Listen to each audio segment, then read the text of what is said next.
Hey guys, welcome back to the channel. Is your VS Code terminal not working or showing errors? Let's fix it quickly so you can get back to coding. First of all, restart. First step is to restart the VS Code. Close the VS Code completely and reopen it. As you can see, there are many files I have opened. You can simply close the VS Code and open again. And step 2 is to check the default cell.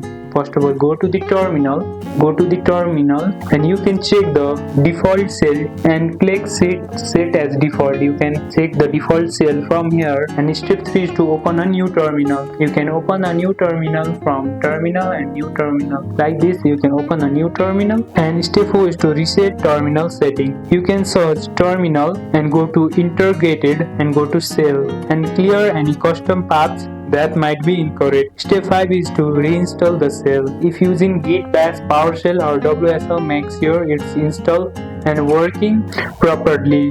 And step 6 is to update the VS Code. Go to help from the menu, go to the file and check for the update. There is the option and you can install the latest version if there is, and that's it. Your VS Code terminal should be working perfectly now. If this helped, hit like, subscribe and comment below what terminal setup you use. Happy coding!